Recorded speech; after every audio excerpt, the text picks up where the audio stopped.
I am so sorry. तुम ठीक हो? आई मीन गाड़ी स्टार्ट किया, ऑन करने ही लगा था। मैं तो फ्यूल थैंक गॉड। मैं तो इतनी बड़ी हो रही थी, मुझे इतनी फिक्र हो रही थी। ड्रामा सीरियल अदावत के आने वाले एपिसोड में आप देखेंगे कि अरीबा को मारिया कहेगी कि अम्मी की तरफ से मैं तुमसे माफ़ी मांगती हूँ।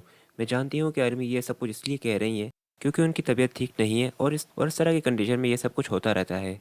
जिस पर दोस्तों अरीबा यहाँ पर ड्रामा करते हुए मारिया को कहेगी कि इस सब में फिर मेरा क्या कसूर। एक तो मेरी शादी ज़बरदस्ती रिहान से करवा दी गई, मैं तब भी खामोश रही, पर मैं अब खामोश नहीं रहूंगी। अब मैं अपने लिए खुद आवाज़ उठाऊंगी। तो मारिया उसे कहेगी कि तुम मेरी बात सुनो। मैं जब तुम्हें कह रही हूँ कि अम्मी की इस कंडीशन की वजह से अम्मी ये सब कुछ कर रही हैं, नहीं तो तुम खुद ही देखो तो मैं अम्मी इस घर में कितनी खुशी से ले आई थी। खैर दोस्तों उन दोनों के बीच में जब बहुत ही बड़ी बहस हो जाएगी तो सामने रेहान आ जाएगा और रेहान कहेगा अरीबा को कि क्या बात है, तुम इतनी गुस्से में क्यों हो। तो दोस्तों वो वहाँ से जाने लगेगी तो रेहान उसे कहेगा कि तुम जा रही हो यहाँ से, मैंने तुमसे कुछ पूछा है। तो वो उसे जाते जाते कहेगी कि खाला अम्मी से जाकर खुद ही पूछ लो। और फिर सारी बात दोस्तों मारिया बताएगी रेहान को कि अम्मी ने आज एक बार फिर अरीबा को कहा है कि तुम्हारी वजह से ये सब कुछ हो रहा है, और उन्होंने तो ये भी कहा कि ये सब कुछ वो बदला ले रही है। जिसे सुनने के बाद तो रेहान को तो बहुत गुस्सा आ जाएगा और वो कहेगा कि अगर अम्मी चाहती हैं कि मैं खुश रहूं तो फिर वो ये सब कुछ क्यों कह रही है अरीबा को। अरीबा ने मुझसे शादी कर और नूर को संभाल कर कितना बड़ा एहसान किया है हम पर, क्या वो ये नहीं जानती। और फिर दोस्तों रेहान वहाँ से गुस्से में जाने लगेगा और अपनी अम्मी से बात करने ही लगेगा।